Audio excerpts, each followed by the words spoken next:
Hola, ¿cómo están? En esta ocasión seguimos acompañando a mis estudiantes de Ingeniería Agropecuaria de la seccional Bajo Cauca en este proceso de crecer juntos en el trabajo en equipo y en aprender en comunidad y aprender en realidad a construir conocimiento desde desde la capacidad de primero tolerarnos, de trabajar con respeto y cariño con las personas alrededor de un saber. Entonces, en realidad el objetivo es aprender a trabajar en equipo, solo que a través de esta excusa de aprender derivación y aplicaciones de la derivada para ingeniería. Entonces, el ejercicio que vamos a realizar en este caso es el ejercicio 20 de el inicio de otra de las tandas de los 75 que estamos preparando para el examen final. Y bueno, pues este ejercicio 20 desde la página 230 del PDF de Purcell, que también a los estudiantes les debo el que siempre no solamente les indique la página del PDF, sino la página del texto. De la página del texto es la 211, pues acá ponemos entre paréntesis página 211 del libro de Purcell sobre cálculo, que este libro aquí voy a abrirlo de nuevo para demostrarles la versión que estamos utilizando, que es un libro bastante bueno para la enseñanza del cálculo, utilizado por mis colegas, les gusta muchísimo, profesores de una calidad humana extraordinaria y una calidad académica también buenísima, que me han enseñado muchísimo. Cálculo diferencial e integral de Purcell, Barber y Rigdon, de editorial Pearson, novena edición. Entonces aquí este problema dice que en esta tanda, en los problemas de bueno, en este no habla de una tanda completa, entonces aquí quitamos y el objetivo es aprender a resolver problemas de optimización utilizando métodos gráficos y métodos analíticos, en particular el método el concepto de derivada de una función f. El cuestionamiento es, bueno, que debemos de saber qué es un máximo local y qué es un máximo global. De pronto ponerle aquí imágenes para que podamos describirlo con rapidez. Un máximo local, que es donde la derivada se hace cero y existe una vecindad, un intervalo abierto alrededor de un punto del dominio en el que todos los valores de la función son menores que el valor en el punto crítico, donde la derivada es cero. Entonces esto lo vamos a poner gráficamente. Entonces le ponemos el IMG SRC igual a 2 puntos, y de manera gráfica ayudarle al estudiante a ver qué significa eso de máximo local, qué es máximo global y cuál es la diferencia. Entonces ponemos gráficamente eso para que él pueda siempre recordar a través de imágenes la diferencia entre estos dos conceptos. Ya luego pues que también practique la forma de manera formal cómo se describe estos tipos de máximos. Recuerden que la búsqueda del ingeniero con el cálculo es efectivamente encontrar esos máximos y esos mínimos de una función. Entonces aquí podemos pedirle una imagen de un máximo local. Entonces decimos máximo local, y nos trae imágenes y nos trae, bueno, miren que el máximo global es el valor más alto, el punto más alto dentro del gráfico en el dominio en que está considerado, mientras que un máximo local es una cima de una de las montañas en el dominio, pero no es una cima que supere necesariamente al valor máximo. Entonces un máximo local no siempre es un máximo global. Entonces aquí esta imagen nos muestra muy bueno, de una manera muy rápida, cómo poder diferenciar esos conceptos. Le ponemos aquí el copiar enlace de la imagen y lo pegamos acá, donde podemos ayudar de manera rápida al estudiante a diferenciar esos conceptos. Ahora, para el establecimiento de prerequisitos conceptuales para alcanzar el objetivo El aprendizaje, bueno, pues es que sepamos las reglas de derivación que están en la página 126 del Purcell, reglas para encontrar derivadas. Esta página 126 es la del PDF, miremos a ver, 126. Entonces, sí, reglas para encontrar derivadas, página 126, 107 del texto. Entonces, 126 del PDF del Purcell y en realidad es la página 109, 107 del libro de Purcell, página 107 del libro de Purcell. Si el estudiante me ha pedido, porque hay veces que el libro ellos lo están leyendo no a través del computador, sino del celular, y cuando ves el libro a través de ahí es más fácil moverse por la página del libro que por la página del PDF, según me dicen algunos estudiantes. Y para el diseño de la clase, tener en cuenta algunos problemas de aprendizaje en cálculo, y es, en este caso, para el que el problema es encontrar dónde es creciente y dónde es decreciente la función, es, bueno, saber derivar un cociente de funciones. Cuando te dan un cociente de funciones, entonces la regla de derivación, eso de derivada en cociente, que es la más larga. Entonces, un problema de aprendizaje es saber la regla de derivación de un cociente de funciones. Esa es una, es la regla más larga. Entonces aquí lo vamos a poner, esta es la regla de derivación más enorme y hay que tratar de evitarla, no necesitar utilizarla mucho. Aquí le vamos a poner left, paréntesis, right, right, para paréntesis, y es cuando queremos encerrar entre paréntesis una expresión matemática que es una fracción. Entonces ahí donde ponemos paréntesis izquierdo, left, y paréntesis derecho, right. Entonces a ver, así le pones frac y llaves para el numerador, llaves para el denominador. En el numerador pones a u y a b como dos funciones de x que quieres derivar. Entonces escribes aquí una apóstrofe. Entonces, para decir la derivada de un cociente, entonces aquí vamos a ponerle la derivada de un cociente. Aquí él no nos está bien copiado en esta línea markdown, left, right, hasta right. Se nos fue una T de más, por eso no nos estaba copiando. Y aquí le escribimos right, rig, ht, es ht, le ponemos rig, ht, y ahora sí nos pone la derivada de un cociente, el apóstrofe, la derivada de un cociente. La derivada de un cociente es otro cociente de funciones, es un cociente, pues ponemos frac, llaves para el numerador, llaves para el denominador. Recuerden que el LaTeX se delimita con llaves, el numerador y el denominador de una fracción, no con paréntesis ni con corchetes. Y ya en el denominador siempre se coloca el cuadrado de la función del denominador, y aquí se coloca esa función del denominador por la derivada de la del numerador menos, y haces el cambio, b' por u. Entonces que es b por u' menos b' por u, un intercambio. Entonces, que es la diferencia de la primera función, de la derivada de v por la derivada de u menos la derivada de v por la función u. Entonces, así nos queda la regla de derivación de cocientes, que es problemática, y aquí dentro del problema que estamos resolviendo, que es el 20, la función es t3 más 1 sobre t, t3 más 1 sobre t. Entonces ponemos aquí es t3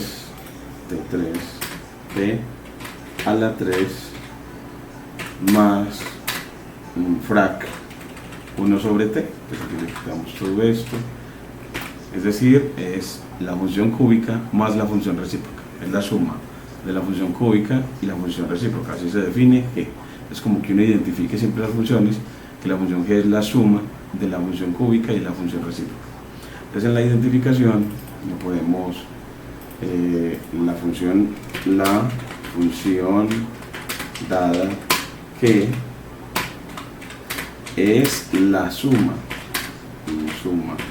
entre la función cúbica con tilde, cúbica, y la función recíproca. La función recíproca, aquí ponemos en términos, así, ya quiero esta. Y aquí función, le ponemos entonces en una j de más. Entonces recuerda que la función cúbica es una función que se va a infinito cuando x tiende a infinito, es decir, se hace muy grande cuando x es grande, es decir, son cubos, los cubos de números grandes son grandes, los cubos de números grandes son grandes. Y la recíproca, en cambio, a los pequeños los vuelve a los grandes los vuelve muy pequeños. Entonces estamos hablando de la suma de una función que se va a infinito cuando t tiende a infinito y una función que se va a cero cuando t tiende a infinito. Son una suma de dos funciones que tienen comportamientos diferentes. Bueno, en esa identificación vamos a ver, entonces, para lo que nos preguntan es encuentre en donde esa función g es creciente y en donde es decreciente, y también encontrar los extremos locales de g. Asimismo encuentre un punto de inflexión y haga un bosquejo de la gráfica. Entonces hay bastante trabajo. Entonces, para encontrar los intervalos de crecimiento y decrecimiento, nosotros para la solución, después de identificar la función, podemos, por ejemplo, empezar graficando. Entonces, después de identificar la función, yo le propongo a los estudiantes que empiecen graficando. En este caso, entonces, empecemos graficando para determinar los intervalos de crecimiento y decrecimiento, observando el gráfico.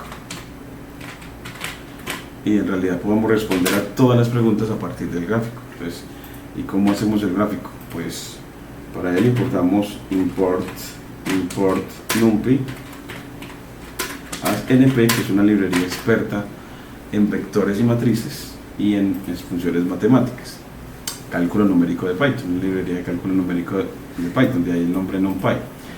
Entonces esa nos va a servir para crear el dominio donde vamos a evaluar la función que nos han dado, la función g, y vamos a importar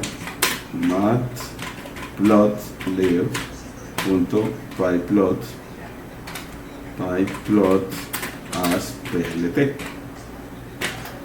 y así tendremos entonces una visualización estática gracias a matplotlib, y con pyplot después las haremos interactiva, una visualización interactiva gracias a la librería no pyplot sino plotly también de Python, no pyplot sino plotly. Entonces después de tener esto, pues uno siempre dice, bueno, ¿en qué dominio puedo graficar? Entonces como la función g está definida como una suma de la cúbica y la recíproca, la cúbica no tiene restricciones para el dominio, usted puede hallar el cubo de cualquier número real, mientras que la recíproca nada más se puede calcular para los t que no sean 0. Entonces podemos graficar antes de 0 y después de 0. Entonces por eso podemos poner un dominio 1 y un dominio 2. 1 antes de 0, pues entonces le pones np.arrange para crear una progresión aritmética de inicio, por ejemplo, en menos 10 hasta 0, pero él siempre no nos va a asumir el extremo derecho, el 0 no lo va a asumir. Entonces podemos escribirlo de esa manera y con incrementos de una décima, por ejemplo. Y en la otra cogemos la misma función, creamos la variable dominio 2, por eso pusimos el operador de asignación el igual, y ya empezamos de 0, pero no podemos tomar el 0 exactamente, entonces le ponemos 0.001 para que no sea exactamente 0, y nos vamos hasta 10. Entonces así en realidad tenemos un dominio de menos 10 hasta 10, solo que no tiene el 0. Entonces un dominio partido, un dominio 1 antes de 0 y un dominio 2 después de 0, sin tocar nunca el 0. Y así ya tenemos esos dos dominios, y defines la función como una función de Python. Entonces con la sentencia def defines la función g como función de x, y la defines, le pides que retorne que retorne a el cubo de, en realidad es el cubo de t, elevar al cubo es doble asterisco t, y como aquí la variable independiente no es x sino t, y más el recíproco de t, es decir 1 dividido t. Entonces la cúbica, el cubo de t en Python es t asterisco asterisco t 3, y el recíproco de t es 1 sobre t, o t a la menos 1 si quieres. Entonces así ya defines la función g, y cuando la defines le dices, bueno, hallemos un rango 1, es decir, la función antes de 0 como es, que va a ser g evaluada en el dominio 1, y luego dame un rango 2 que se obtiene cogiendo a g evaluada en el dominio 2, y así ya tenemos dos rangos. Entonces así recuerda que una función tiene dominio, las reglas de asignación y rango, dominio, regla de asignación y rango, y luego le pides plt.plot para graficar, hacer gráficos de líneas. Entonces él va a trazar todos los puntos y los une con segmentos. Entonces ahora sí cogemos ese dominio 1 y lo ponemos aquí a graficarlo con el punto del rango 1. Entonces ahora sí, esta es la primera parte del gráfico. Le pedimos que lo haga, y miren que nos dice que en todo ese dominio ella es creciente. Entonces miren que nos quedó creciente desde 0. Y ahora tú puedes decirle, bueno, llamemos a la función plot de nuevo, pero para graficar es el dominio 2 contra el rango 2. Entonces ya en el mismo plano nos va a hacer los dos gráficos. Miren que entonces nos queda, es como una S, en realidad es como una S, solo que ella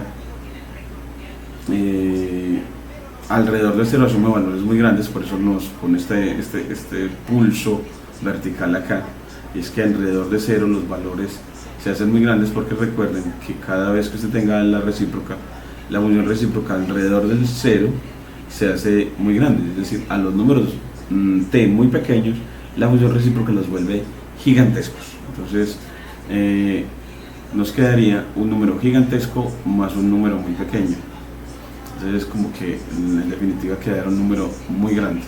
Entonces por eso nos muestra este comportamiento naranja vertical, y luego sigue siendo creciente. Entonces mire que la función en todo momento es, en esencia, nos está mostrando como que en todo momento fuera creciente según el gráfico, o antes de 0 siempre es creciente, y después de 0 también es creciente, aunque en las vecindades de 0 puede haber un comportamiento extraño. Entonces también le puedes poner, para observar mejor, un plt.read, es decir, ponerle la cuadrícula, y para poder leer mejor y así ver que efectivamente, miren que la curva azul va en crecimiento, o sea, va ascendiendo a medida que te mueves de izquierda a derecha. Entonces la función es creciente desde 0, y también mire que la línea naranja después de 0 también es creciente, va ascendiendo, excepto por este comportamiento en las vecindades de 0. En las vecindades de 0 este comportamiento hacia más infinito, un comportamiento raro. Ese también usted se puede acercar mucho mejor para verlo de cerca. Entonces usted podría decir, este mismo gráfico, esto tiene un gran valor, que uno lo haga en una nueva línea de código, usted pega ese mismo código y le dice, no, ya quiero estar más cerca, entonces grafique desde -1 hasta 0 y desde 0 hasta 1, es decir, hacen como un zoom para acercarse mucho y le pone incrementos de pronto más pequeñitos para que genere muchos puntos alrededor del 0. Entonces, ya ahora sí, generó unos nuevos dominios y él grafica, y miren cómo le muestra que efectivamente antes del 0 ella pasa a ser decreciente y después de 0 a la derecha pasa a ser decreciente. Entonces, como que ella tiene un comportamiento creciente hasta cierto punto y luego decrece antes de 0. Entonces así uno ve que efectivamente hay unos intervalos de decrecimiento, mientras que aquí siempre aparecía como, ves, siempre está creciendo, pero si te acercas más acá, vas a ver que en algún momento cercano a 0, ya la curva empieza a decrecer, de cercano a 0, pero a la izquierda de 0, y a la derecha de 0, cercano a 0, mire que empieza también a decrecer. Entonces que las vecindades de 0, en un intervalo muy pequeño, la función es decreciente, y te puedes acercar aún más. Así, bueno, voy a acercar desde, voy a ponerme en 0.1, desde menos 0.1 hasta 0.1, con el ánimo, y le ponemos más, un incremento más menudito, ya no de una centésima sino de una milésima, para acercarnos mucho más al comportamiento alrededor del 0. Entonces mire que alrededor del 0 sí hay un comportamiento decreciente antes de 0 y decreciente después de 0. Entonces la función esencialmente es creciente, pero en vecindades de 0 tiene un comportamiento decreciente y asintótico. Mire que la asíntota es la recta x igual 0, esa recta vertical es una recta a la que la curva tiende a tocar, pero tiende a acercarse mucho, pero nunca la toca. Eso lo llamamos comportamiento asintótico, en el que la función tiende hacia menos infinito cuando se acerca a esa recta vertical y tiende a más infinito cuando se acerca a esa recta vertical la curva por derecha. Cuando me acerco por izquierda, la curva tiende a menos infinito, y cuando me acerco por derecha, la curva tiende a más infinito, es decir, tiende hacia arriba, a dispararse. Entonces tiene un comportamiento asintótico alrededor del 0. Entonces, así gráficamente hemos visto que esencialmente es creciente, de que tiene un intervalo muy pequeño. Mire que ese intervalo donde es decreciente es más o menos desde menos 0.1 a 0.1, un intervalo. Y ya con eso usted puede decirlo acá, decir, bueno, a partir del análisis gráfico, a partir de la observación gráfica, podemos decir que los puntos, la función G es creciente, esencialmente creciente. Es decir, en casi toda la recta real, en casi todos los números reales, ella es creciente. Entonces, es esencialmente creciente, solo que en un intervalo muy pequeño, ella es decreciente. Entonces, un intervalo muy pequeño, ¿en cuál? Bueno, pues lo podemos poner aquí. Es decreciente en el intervalo abierto desde menos 0.1 hasta 0.1, y que tiene un comportamiento asintótico alrededor del 0. Es decir, una asíntota vertical x igual 0. Tiene una asíntota vertical en x igual 0. El gráfico de la función,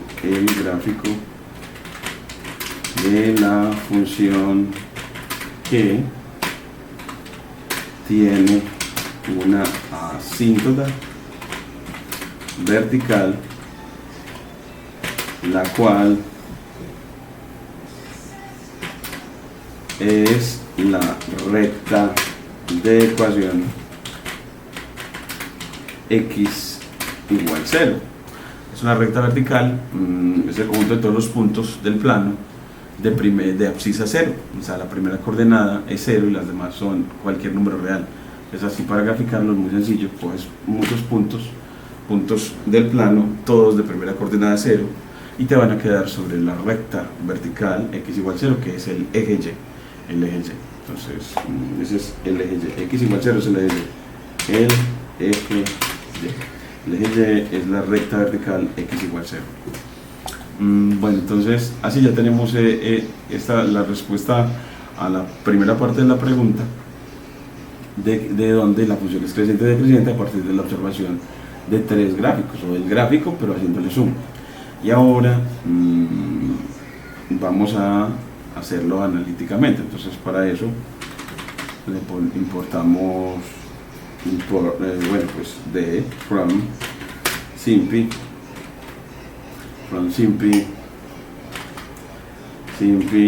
import todo de ella, es decir, asterisco.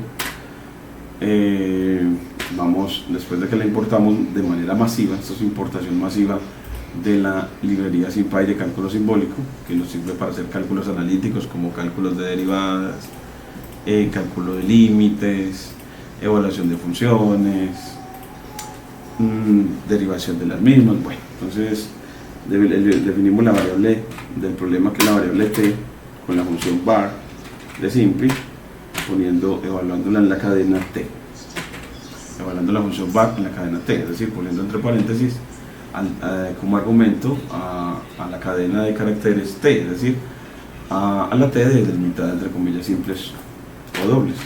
Después de que define la variable, construyes la expresión que define la función g. Entonces, expresión para g, para esa función g, pues ella es la función cúbica t elevado al cubo más el recíproco de t, es decir, 1 sobre t.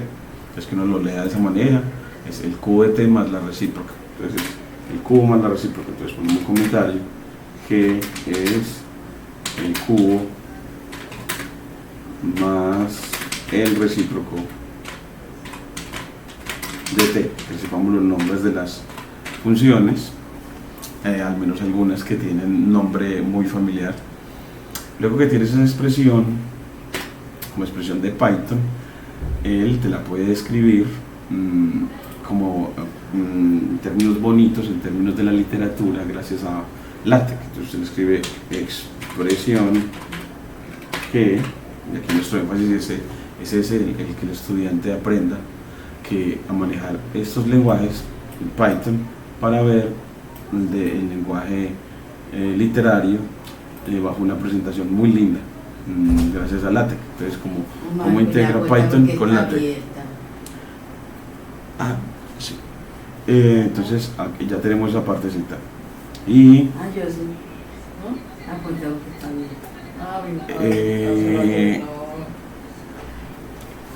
Entonces, luego de tener ya la expresión, la podemos pedir que la derive, porque la derivada es la que nos puede establecer los intervalos de crecimiento y decrecimiento, porque ella, una derivada, cuando ella es positiva, la función será creciente. Cuando miren que los gráficos, cuando la función es creciente, la pendiente de la curva, es decir, las rectas tangentes, son de pendiente positiva.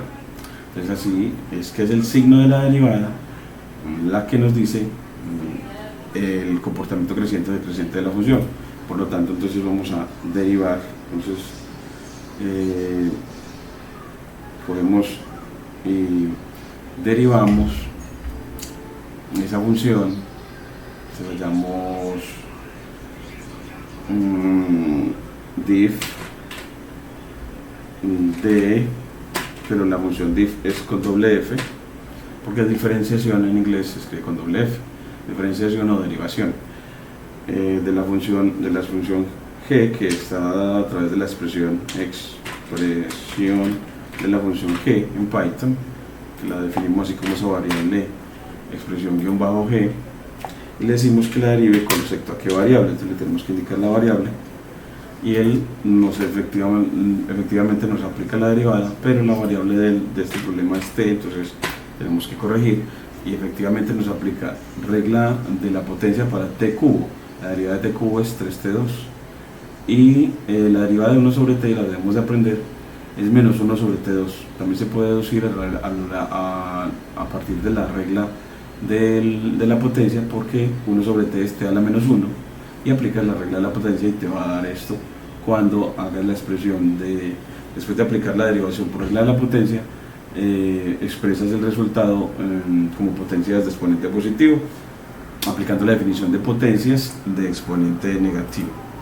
Entonces ahora sí, ya teniendo la derivada, resolvemos cuando ella es positiva. Entonces para eso le decimos a él que las funciones racionales, esta mire que es al fin y al cabo una polinómica más una racional, en definitiva una racional, cómo trabaja el SymPy las funciones racionales. Entonces nos vamos, abrimos una ventana, le decimos, vea, cómo es que se trabajan las funciones racionales, las inecuaciones de funciones racionales, y nos lleva a esta página de Inequality Solvers de SymPy, y nos dice, bueno, hay una función para trabajar funciones inecuaciones, resolver inecuaciones racionales y polinómicas.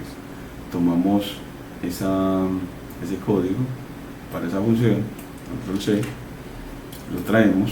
Lo que se busca en el estudiante es que sí acostumbre a utilizar esas herramientas, trayéndolas de las múltiples documentaciones que nos entregan, y luego la llamas a esa función y le dices cuál es esa función racional, esa desigualdad que quiere resolver. Entonces aquí vamos a resolverla. Aquí le decimos control C, control V, y ahora bien es como la vamos a utilizar, y es solver rational inequalities. Llamo a la función y en una lista de Python, por eso pone corchetes, él va a colocar toda la desigualdad. Pues aquí, bueno, en realidad él va a trabajar como un sistema de desigualdades. Bueno, aquí vamos a ver, veremos otra vez el ejemplo. Aquí está aquí va a resolver sistemas, entonces va a encontrar sistemas de desigualdad, y nosotros no queremos sino resolver una. Entonces, bueno, él siempre lo va a hacer con respecto al cero. Entonces, en realidad tenemos que aprender que no vas a trabajar con sistemas sino con una sola. Entonces haces no trabajas con una lista de Python, sino una sola lista, que no vas a tener dos inecuaciones, siempre las vas a considerar desigualadas con respecto al cero, que es aquí. Entonces aquí decimos, bueno, y cuando este es mayor o igual que 0, en realidad nos va a interesar es cuando es mayor que 0, para saber cuándo es creciente. Entonces ponemos el signo de mayor.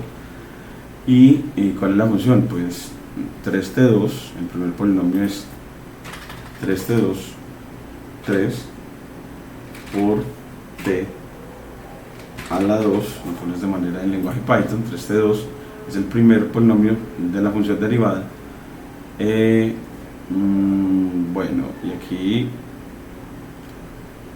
vamos a, como es una función racional sobre 1, aquí podemos leer sobre 1,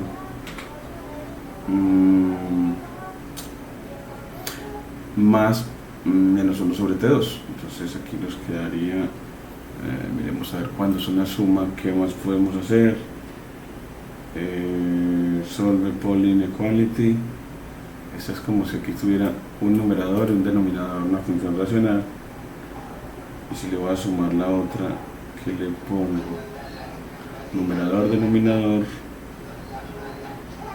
vamos a ver si numerador, denominador, vamos a ver,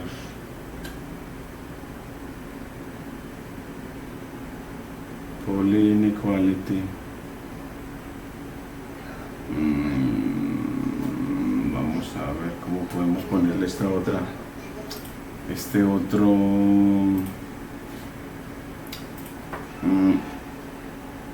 porque cuando lo ponemos así, miramos a ver si él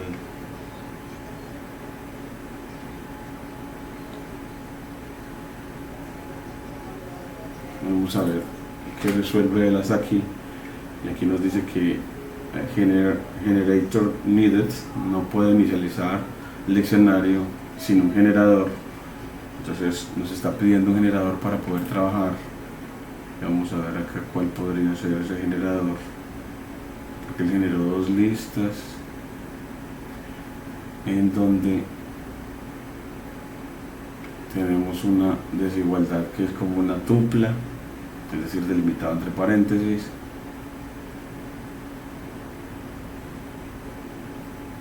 Rational inequality, yo creo que aquí le debemos de poner más.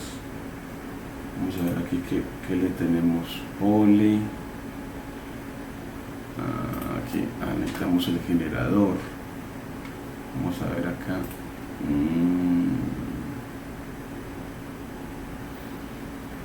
El generador. Vamos a ver si es que siempre tiene que ser una lista, una doble lista. Vamos a ver si aquí es doble lista. No podemos realizar sin un generador. Aquí le puse doble lista como está ya en la documentación. Y acá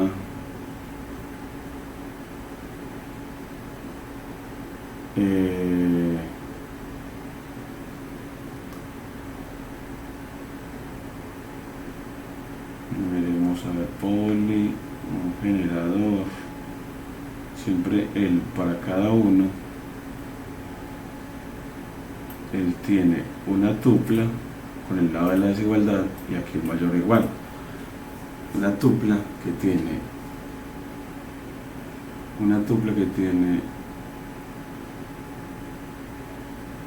esta,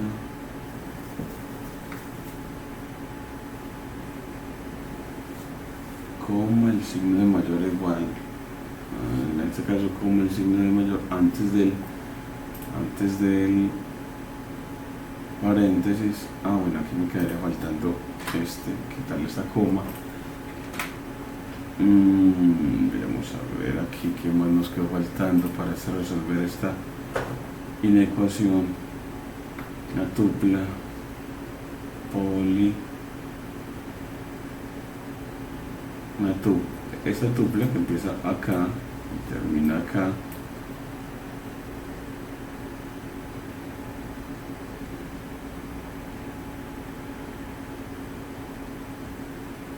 O empieza acá y termina acá.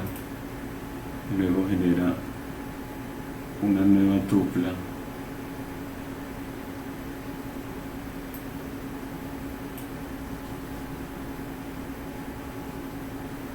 con los dos polis separados por coma.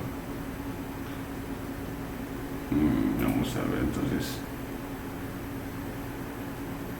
Es que tenemos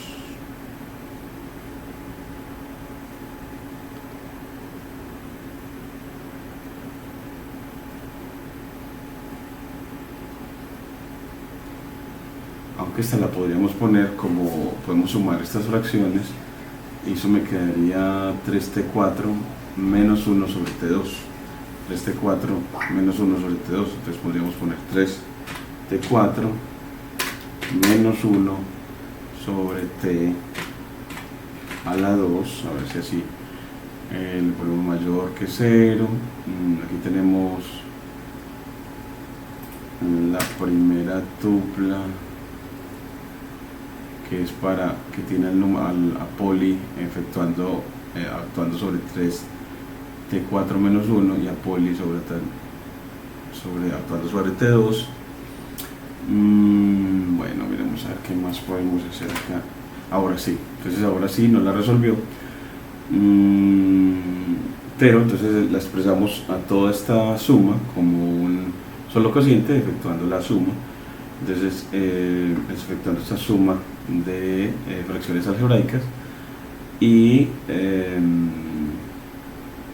de esta manera pues ahí sí nos resolvió y nos dijo, bueno, es que es creciente antes de desde menos infinito hasta menos 3 y 3/4 sobre 3 unido desde 3 y 3/4 sobre 3 hasta infinito. Entonces ahí nos dio el intervalo donde ya es creciente.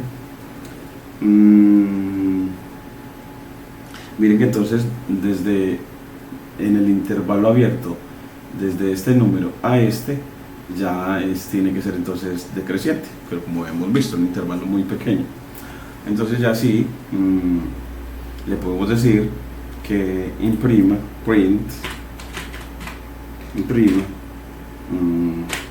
el intervalo donde la función g es creciente es el intervalo el conjunto, porque es la unión de dos intervalos abiertos. Entonces el conjunto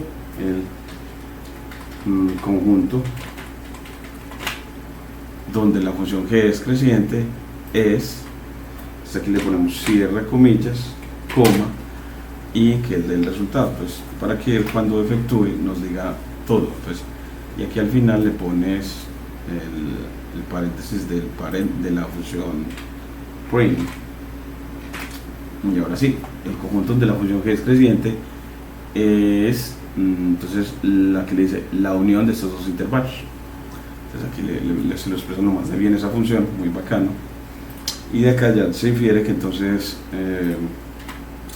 eso también se lo puedes pedir a él automáticamente, que donde es decreciente, pues en el complemento. Entonces puedes simplemente copiar esta línea con la C y la pegas acá con la V y le cambias que lo que quiere resolver no es la inecuación para mayor sino para menor, es decir, cuando esa expresión es menor que 0, y así ya aquí le ponemos donde es decreciente y él ya nos resuelve, dice el conjunto donde la función g es decreciente es la unión entre este intervalo de 0 hasta 3 elevado a este hasta bueno, y unido este otro intervalo.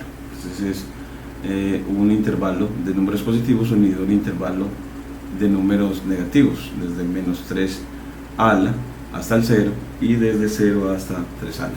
Es así, nos genera dos intervalos. Miren que no está el 0 porque en el 0 la función no está definida, y así ya tenemos que nos dio la primera respuesta SimPy a la primera pregunta, y era en dónde es creciente y dónde es decreciente la función. Ahora encuentre los extremos locales de g. Entonces los extremos locales, que es donde la derivada vale 0, entonces vamos a encontrar esos extremos locales. Entonces ahora sí, digámosle ahora, determinemos los extremos locales. Determinemos los extremos locales. Y bueno, pues para los extremos locales esa derivada es igual a 0. Entonces usted le coge la función EQ para construir ecuaciones y la evalúa en la derivada de esa función igualada a 0. Entonces igualada a 0 es coma 0. Entonces aquí le pones la derivada de la función, es decir, div de quién, de la expresión que define a g, y la va a derivar con respecto a x. Siempre tenemos que decirle con respecto a quién se va a derivar, y él construye esa ecuación. Miren acá, bueno, la variable de esa función es la función t, entonces tienes que especificarlo. Entonces aquí nos muestra la derivada igual a 0, la ecuación, y ahora le dices, bueno, y resuélvala. Pues bueno, entonces solve, como es función, entonces paréntesis, y abarca, la evalúo en esa ecuación. Entonces le dice resolver esa ecuación y le dices con respecto a qué variable, entonces con respecto a t, y te entrega dos soluciones. Si la quieres ver en números decimales, le dices punto eval. Entonces aquí le dices punto eval f, este método. Bueno, el punto eval f trabajas de a 1, entonces usted le dice, bueno, yo quiero evaluar la primera solución, entonces le dice 0 para la primera solución, entonces solución 1, solución solución 1, y la segunda, la solución 2, entonces dice vale F para acceder a la información con el 1. Entonces aquí a la segunda solución, porque me da dos soluciones, y ya sería la solución 2. Y cuando él las evalúa, yo puedo pedir que efectivamente me muestre esa solución 1 y me lo muestra en decimales, un número negativo. Es ahí donde me dice que eso es un extremo local. Ya sabemos que eso es máximo porque pasó de ser creciente a decreciente. Entonces, en menos 0.75 la función tiene un máximo local. Entonces, eso también lo podemos decir. Y la solución 2, también la muestra, que entonces por simetría, bueno, la solución 2, que solución 1 nos dio las mismas, o si tuviera la misma solución. Miremos a ver si... es que aquí tenemos que pedirles la segunda solución pues con el 1, y aquí ya sí nos da y la solución 2 es esta, por simetría, entonces es positiva. Ya tenemos los puntos críticos y concluye diciendo que le pide que print pues los puntos críticos de la función g tienen que ser puntos del dominio donde la derivada no existe o es 0. En este caso es 0. Entonces y ponemos dos puntos, espacio, coma, y ponemos solución 1, coma, solución 2, sin utilizar tilde porque son nombres de variables de Python. Declaras cada línea del cuaderno como una diapositiva y sigues. Así los puntos críticos, y en los puntos críticos pues entonces si evalúas la función, entonces uno dice pues vamos a construir la función g y vamos a esa función g a evaluarla en la solución 1, y ya nos da que ese valor, ese extremo local, ahí ese máximo es menos 0.75. Entonces, y g evaluada en la solución 2 nos da un mínimo local que es 1.75. Es así, le puedes pedir print, y le puedes pedir imprima pues los dos máximos locales son los, entre comillas simples, los dos máximos, bueno, extremos locales, los extremos locales, porque el primero es un máximo local y el segundo es un mínimo local. Entonces, dos puntos, espacio, cierra comillas, coma, y aquí le dices g evaluado en la solución 2, coma, g evaluado en la solución 1 y g evaluado en la solución 2, solución 2. Y así te dice que, bueno, y aquí cierras la función print donde se evalúa, y así te dice, vean, los dos extremos locales son menos 1.75, que es un máximo, y 1.75, que es un mínimo. Así ya tienes los extremos locales que nos pedían, y luego le dices, bueno, ¿y qué más falta en el problema por resolver? Bueno, pues nos preguntaron los extremos locales y encontrar el punto de inflexión, y hago un bosquejo del gráfico. Entonces, el punto de inflexión son puntos donde la segunda derivada es 0, es donde cambia de concavidad. Uno ve que esencialmente esta función antes es cóncava hacia abajo y luego cóncava hacia arriba, y es en 0 donde está el cambio de concavidad, porque mire que antes de 0 sigue siendo cóncava hacia abajo y después de 0 es cóncava hacia arriba o acocada hacia arriba. Entonces el punto de inflexión es donde cambia de concavidad, y miren que en realidad lo hace en 0, pero no es un punto del gráfico de la función. Entonces ese punto de inflexión pues en realidad no existe en el dominio de la función,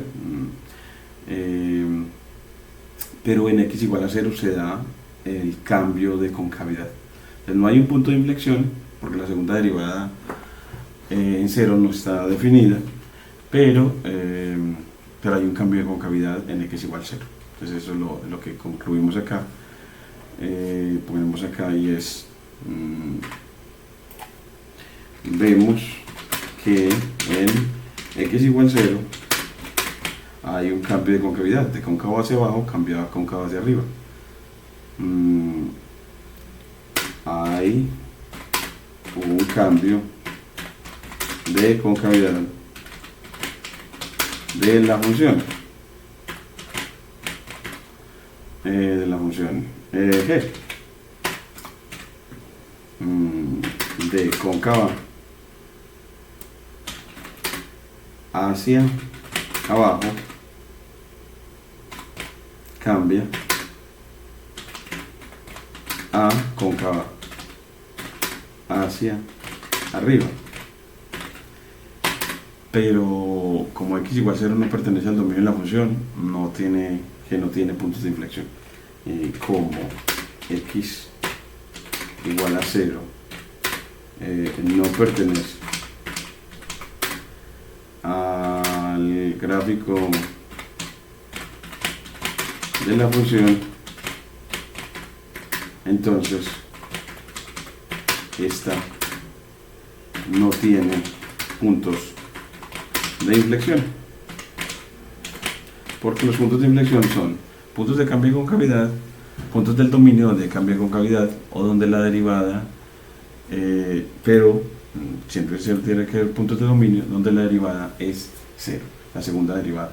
Y miren que si yo le digo derive dif a la expresión que define a g con respecto a t dos veces para hallar la segunda derivada, él me la da. Esta es la segunda derivada, pero en t igual 0 ella no existe, pero ella no está. Mire que el 0 no está en el denominador, t igual 0, t está en el denominador, luego 1 sobre t3 no está definido en 0. Entonces así vemos, note que la segunda derivada no está definida en 0, note que la segunda derivada no está definida en t igual 0, en t igual 0, es en t, porque la variable de esta función la variable independiente es t, no x. Bueno, así ya tenemos ya todo y podemos, ya queda terminado el problema. Podemos como borrar todo lo demás que teníamos antes.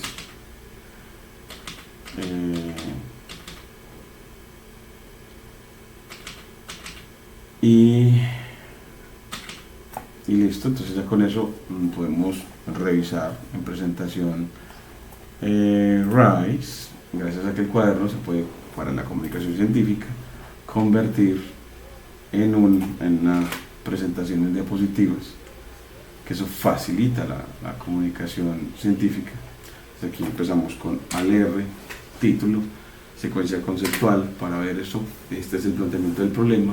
Tenemos que hay que hallar dónde es creciente y dónde es decreciente la función g, definida así, como la cúbica más la recíproca, y hay que encontrar también los extremos locales de g, asimismo encontrar el punto de inflexión y hacer un bosquejo de la función.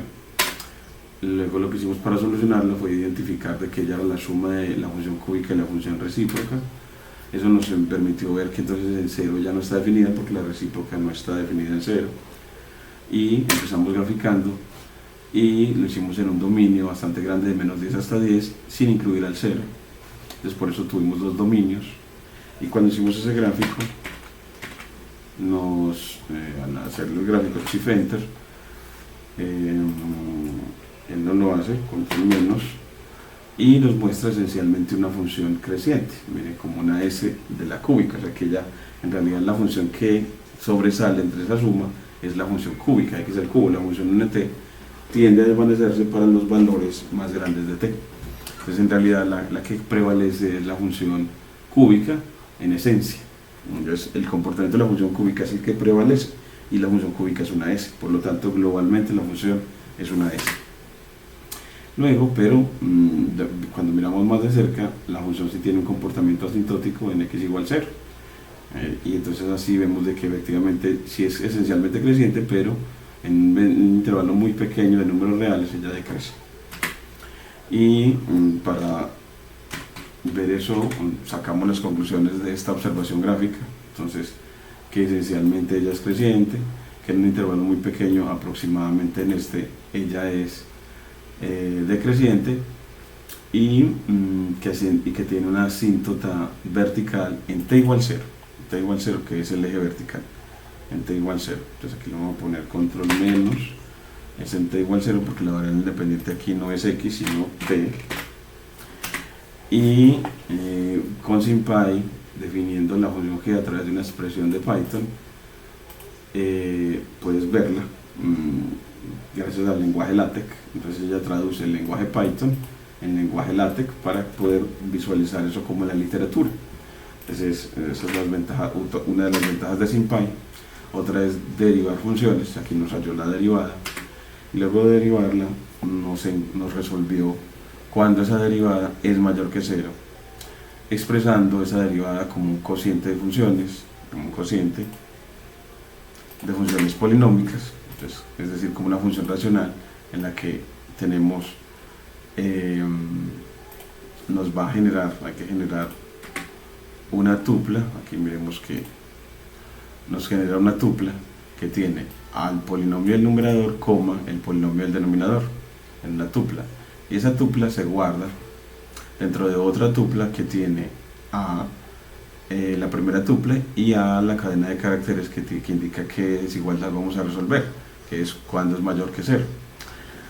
Ya no tenemos que poner el 0 y ya se le pone lo demás es una doble lista de Python, y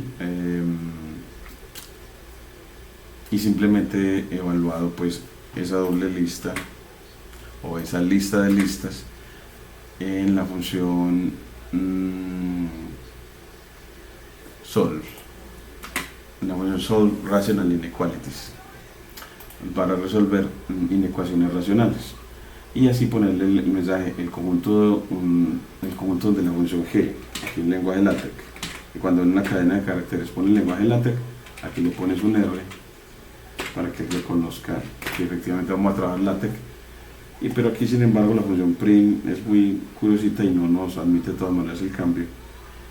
Un control más para verlo más de cerca, y aquí nos dice la función, el conjunto donde la función g es creciente es la unión de esos intervalos, un intervalo muy grande desde menos infinito hasta un número real, y otro intervalo muy grande desde un número real, desde el inverso de este número hasta infinito. Y gracias a también podemos, aquí vamos a bajar a la presentación para eliminar esta línea sobrante, y también podemos pedir el intervalo donde es decreciente. Entonces ya también el conjunto donde es decreciente es la unión de dos intervalos, uno positivo y otro negativo, que no contienen al 0, porque claro, esa función en 0 no está definida. Y luego determinamos los extremos locales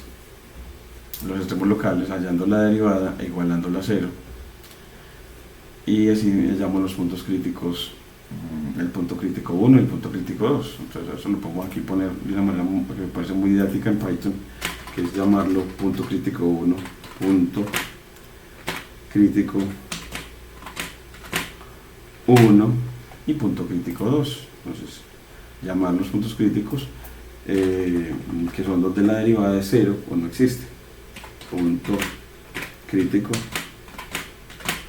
2, y entonces así él los halla y luego nos los muestra. Entonces muestre el punto tabulador y él me va a preguntar cuál quiere, el 1, y muéstreme el 2 también, el punto, entonces coma, punto tabulador, para que me muestren los dos. Miren que nos muestra eso alrededor de una tupla, en el que nos muestra que uno es negativo y el otro es positivo.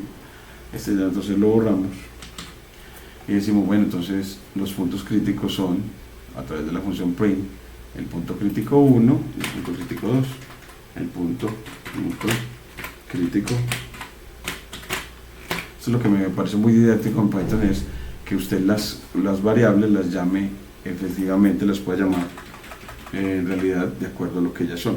Ese es el punto crítico 2. Entonces ya no utilizar tantas letras para uno tratar de memorizar, sino que aquí ya le dice efectivamente punto crítico 1, quiero el punto crítico 1, me lo entrega, punto crítico 2 me lo entrega. Y así los extremos locales es la evaluación en los puntos críticos. Así el estudiante puede recordar con facilidad que cuando G se evalúa en el punto crítico, te da el extremo. Entonces, punto crítico 1, G evaluado en el punto crítico 1 me da el extremo local, y G evaluado en el punto crítico 2, punto crítico 2, entonces ya me da esos extremos locales. Miren que cuando lo corro me dice hay un extremo local que es negativo y hay un extremo local que es positivo, uno que es un máximo y el otro que es un mínimo. Y veamos que en T, es en T porque la variable de esta función es la variable independiente es T, hay cambio de concavidad, de cóncavo hacia abajo a cóncavo hacia arriba, pero en T igual 0, pero T igual 0 no pertenece al gráfico de la función, no pertenece al gráfico de la T igual 0 no pertenece al dominio de la función, no pertenece al dominio de la función. Entonces esta no tiene puntos de inflexión, no los tiene. Y aquí lo acaba de confirmar hallando la doble derivada y viendo que ella no se hace 0 en 0. Y uno si le dice, bueno, resuelva la ecuación donde coge la derivada igual a 0 y creo que ya le ponemos otro paréntesis. Entonces resuelva esa ecuación de la derivada igual a 0 y él encuentra un montón de soluciones, pero imaginarias. Pues aquí tiene la unidad imaginaria que en Python se denota con la i. Entonces en realidad no encontró puntos críticos, es decir, esa ecuación no tiene ceros reales. Entonces aquí le ponemos que note que la ecuación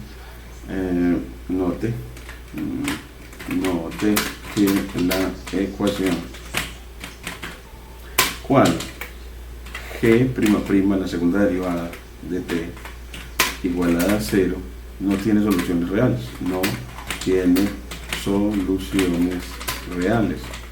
lo que confirma que la función g no tiene puntos de inflexión, no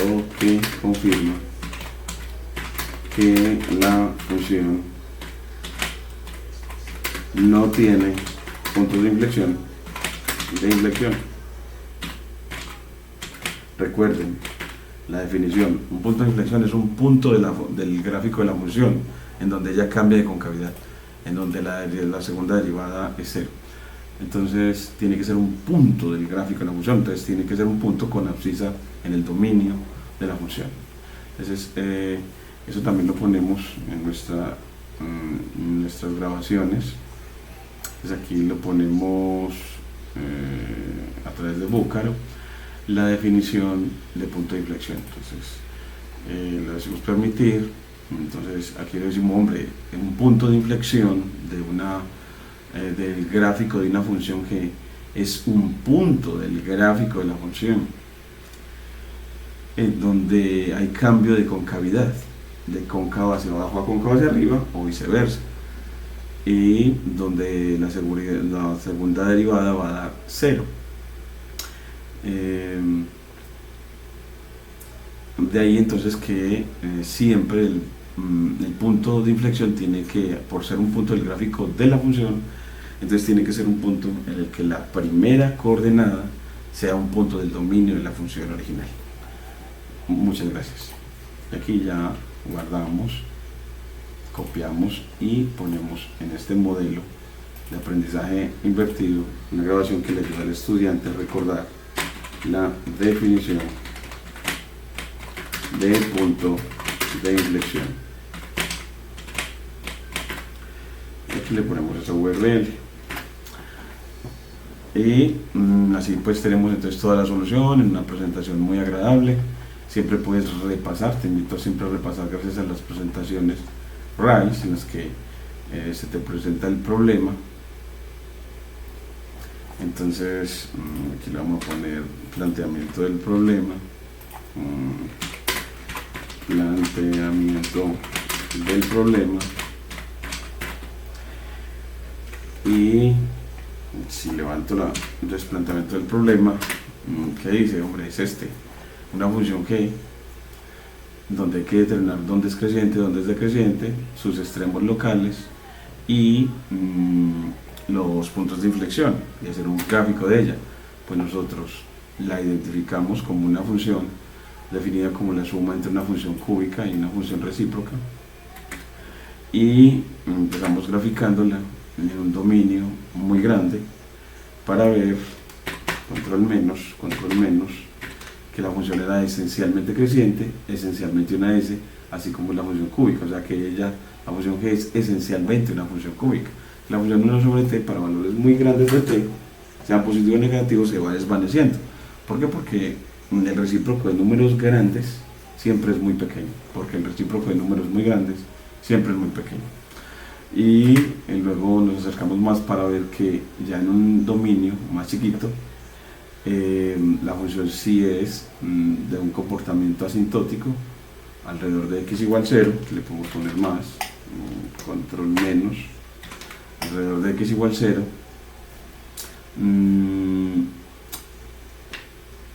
y que es cóncava hacia abajo antes de 0 y cóncava hacia arriba después de 0. Miren que el gráfico naranja es cóncavo hacia arriba, es decir, todas las rectas tangentes a ese gráfico naranja están por debajo del gráfico. En cambio, la función es cóncava hacia abajo cuando las rectas tangentes están por encima del gráfico. Entonces miren que efectivamente la recta azul tiene rectas tangentes que están por encima, y la curva naranja tiene rectas tangentes que están por debajo de ella. Entonces ahí se puede definir también la concavidad por eso, a través de eso, así no lo hace el Layton.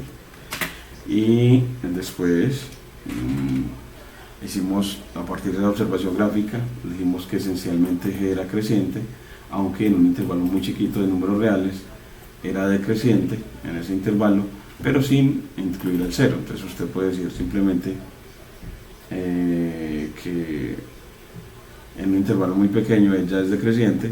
Bueno, entonces en realidad en menos 0,1 unido, pues cierras paréntesis y pones Q de unido, abres paréntesis, 0,1, es decir que el intervalo, en una unión de intervalos, en un conjunto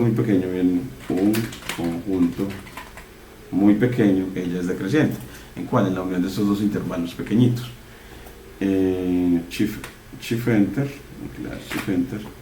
y el gráfico de la función tiene una asíntota vertical en t igual 0, que es el eje Y, el eje vertical, y aquí en esta expresión que define a G, usted puede ver, gracias a SymPy, la expresión de G de forma literaria, es decir, en la forma a dos líneas, en la que ponemos la función polinómica que hace parte de ella y la función 1 sobre t, que es una función racional no polinómica, que hacen parte de los sumandos de la función G. Luego derivarla con la función diff con respecto a t, y luego resolver una inecuación. En realidad antes deberíamos esa derivada expresarla, entonces le podemos como cambiar, podemos decirle punto simplify para que él efectúe la suma. Y miren que entonces así con simplify él expresa ese binomio como un monomio que es un cociente, en este caso un cociente, y ese monomio es el que nosotros resolvemos, comparamos con el 0 en esta expresión. Aquí eso fue lo que hicimos. Aquí le podemos poner un slash cambio de línea para leerlo con mayor facilidad. Y gracias a eso, determinar dónde era creciente y dónde es decreciente. Y dónde es decreciente. Y bueno, pues esos extremos locales, hallamos los puntos críticos y luego de tener esos puntos críticos, evaluamos sus extremos, sus valores mínimos y máximos, y ya vimos de que no había puntos de inflexión, pero sí era un punto de la recta donde hay cambio de concavidad, pero no es un punto de concavidad del gráfico de la función, perdón, de cambio de concavidad o punto de inflexión de la función. Pusimos la segunda derivada igual a 0 y vimos que no tiene soluciones reales, porque miren que nos quedó una solución imaginaria, otra solución imaginaria, otra solución imaginaria y otra. ¿Y cómo se identifica que es solo imaginaria? Porque tiene la forma A más BI, donde I es la unidad imaginaria. En este caso la unidad imaginaria en Python se denota con la letra I mayúscula.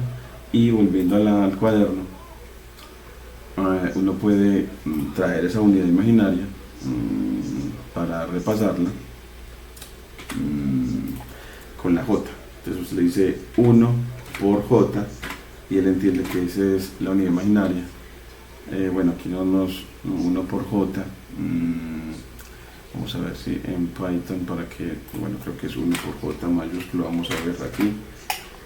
1 por J, vamos a ver aquí, una unidad imaginaria, creo que es con la J en Python. Miremosla aquí en la documentación, unidad imaginaria en Python, y en la unidad imaginaria, los números complejos en Python, los pone con 5J, entonces no es con L por, sino simplemente 1J, 1J, ya le entiende que esa es la unidad imaginaria. ¿Y por qué sabemos de que esa es la unidad imaginaria? Porque si a él lo elevas al cuadrado, te da algo que no pasa en los números reales. Cuando elevas al cuadrado la unidad imaginaria, te da menos 1. Entonces aquí nos dio esencialmente menos 1, el número complejo menos 1, más 0 veces la unidad imaginaria. Bueno, entonces así nos da una pequeña notica sobre Python y cómo maneja los números complejos y cómo los denota de todas maneras con I mayúscula sin Py. Entonces la unidad imaginaria la denota con I mayúscula, pero en Python, para traerla o manipularla, la escribes en el lenguaje Python con un número acompañado o de coeficiente de la letra J minúscula. Muchas gracias.